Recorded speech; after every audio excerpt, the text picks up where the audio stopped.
Greetings, YouTube. Charlie Fuqua, I believe that's how you say it. His name could be Fuqua, I'm not positive. It's F-U-Q-U-A.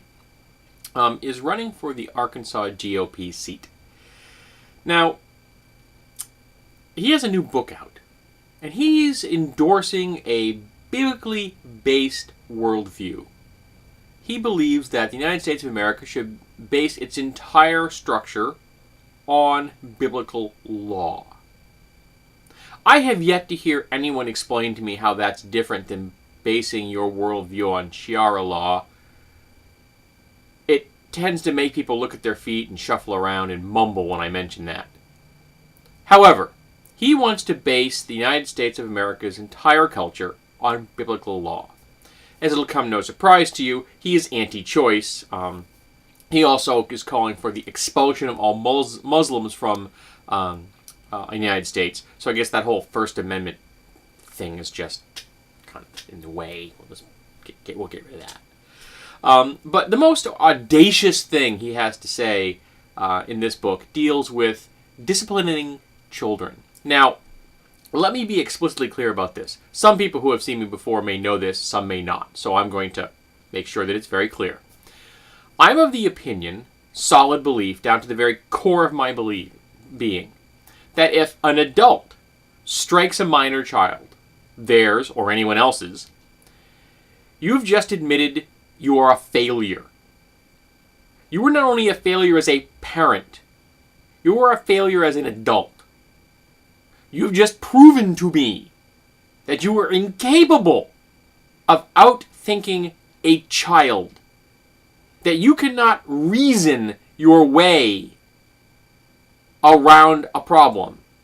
So instead of thinking, instead of planning, instead of preparing yourself, instead of processing what's going on and finding the best possible solution to what's happening at the moment, you've decided to cause physical harm to a child under your care.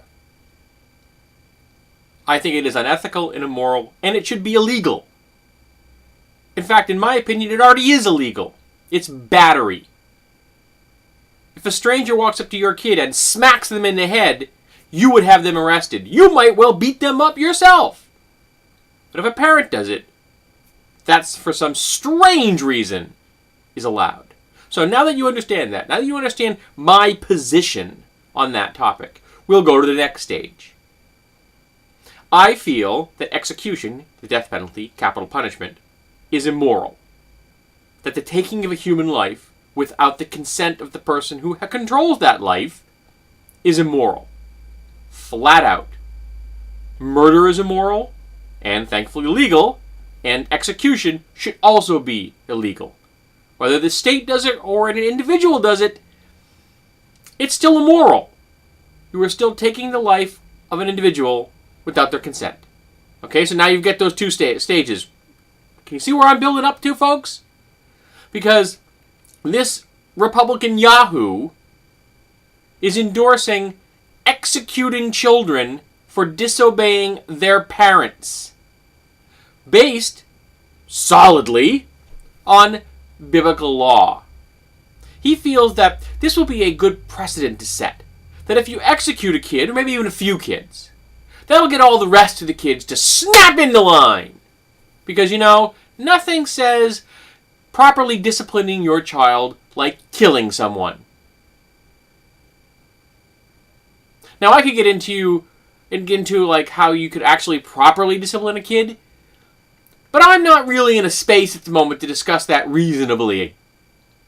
I'm enraged that this person is up for a political office. That this person gets a single vote. It will be an indictment of every single person in Arkansas.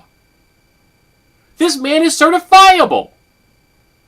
He is endorsing killing children for disobeying their parents.